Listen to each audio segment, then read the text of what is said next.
One of the biggest AFL trades of all time was when Chris Judd headed back to Victoria to join Carlton in exchange for pick 3 and Josh Kennedy. It's often regarded as a rare win-win trade, as Judd's individual performances for the Blues were fantastic, resulting in a 2010 Brownlow, while keeping the club relevant despite a lack of on-field success. West Coast got 712 goals out of Kennedy, who nabbed 2 Coleman medals and led their goal kicking 8 times. Unlike Carlton, they did get the ultimate team success, winning the 2018 Grand Final, with Kennedy an integral member. In the current day, we might be seeing a similar win-win trade. Unlike Judd and Kennedy swap, this recent trade involves 4 teams with 4 individual players seemingly impacted for the better. The big mover in the trade period was none other than Bailey Smith. He missed 2024 due to an ACL, and it was clear early on in that year he wanted to move out of the kennel. Geelong came calling, and Smith was the first domino to fall in the trade. Sticking with the Dogs, Jack Macrae was next. The 3-time All-Australian on-baller had been moved out of the centre square and even spent time in the VFL as the Dogs tried to mix up their on-ball unit. He requested a trade, and St Kilda was an obvious fit, needing a big-bodied clearance machine. The final piece of the puzzle was Matt Kennedy. Carlton, with a tight salary cap, opened Kennedy's eyes to a potential move. They would have been happy to keep him, but a meeting with Bulldog coach Luke Beveridge gave him enough of a push to have a fresh start, with the possibility of more midfield minutes. All of this came together in the final few minutes of the trade period to result in a 4-team trade. This was the result: 3 midfielders to new clubs, and Carlton clearing some salary cap space while getting in a 3rd round pick. Fast forward to the current day, and it's hard to see a clear loser. The biggest name of the trade is Bailey Smith, in a lot of ways. From his recent jab at the Bulldogs to flipping off fans, he has been a box office hit and is much watched TV. But his play has been monumental for Geelong. He's the 14th highest rated player at the time of recording this, and has put up career numbers across the board. 30 disposals and 5 clearances per game are great numbers, and he is finally fulfilling the role he wanted as a prime on-baller. But he is unique, often running to receive handballs and giving Geelong overlap run. He almost plays a similar role to the best halfback flankers, and his metres gained is the highest in the competition, something very rare for a pure midfielder. He has also allowed Patrick Dangerfield to be moved to a permanent forward, which has been highly impactful, and allowed Max Holmes to play both beside him in the middle and at half-back. Smith's individual play has been important, but he has also freed up others to venture to other roles on the field, which has been benefiting Geelong. But believe it or not, he isn't the highest rated player out of those traded. Currently, Matt Kennedy is the 10th highest rated player in the competition. No one saw this season coming, and even the most optimistic Bulldog fans would be shocked with his high-level play. Coming to the Bulldogs, he was a fringe player who might have given a chop out on ball, play a bit in the ruck, and hopefully kick a goal per game. Well, that changed when the Bont, Treloar, Waitman and others went down.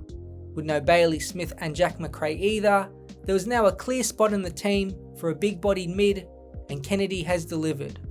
A 15.85 player rating is 4.4 higher than his career best and 6 higher than his career average of 9. His contribution around the ball has been huge, and he was so valuable when the stars were out. 24 touches a game, 7.3 clearances, 4th in the AFL, and a goal per game in a clear breakout season. He has done everything the Bulldogs coaches would have wanted, and much more. The same can be said for Jack Macrae at St Kilda. Where would the Saints' engine room be without him? With captain Jack Steele struggling for form, and young midfielders emerging, Macrae has been the steady player. He's sitting at number 21 in the player rankings, and is doing what he was doing best during those back-to-back-to-back All-Australian seasons, and that's winning a ton of the ball. 28.5 disposals per game is top 10, and with 9.3 clearances per game, which leads the AFL, the Saints have a prime clearance beast. The 30-year-old is in near career best form, and it seems the Saints will be getting his high-level play for at least another few seasons. He is still yet to kick a goal for St Kilda, not that that is his role, but maybe hitting the scoreboard here and there could catapult his stocks even more. But for just pick 45, there won't be many better elite level bargain pickups seen in the next few trade periods. And the final part of the trade is to do with a player not involved. It's Carlton's George Hewitt. He's the 23rd ranked player in the competition, and his clear boom in form has come with a clean slate of health, but also the removal of Matt Kennedy from the Blues midfield unit. In 2024, Hewitt averaged 68% of Carlton centre bounces, and Kennedy was at 33%, but did have 6 games attending at least 50%.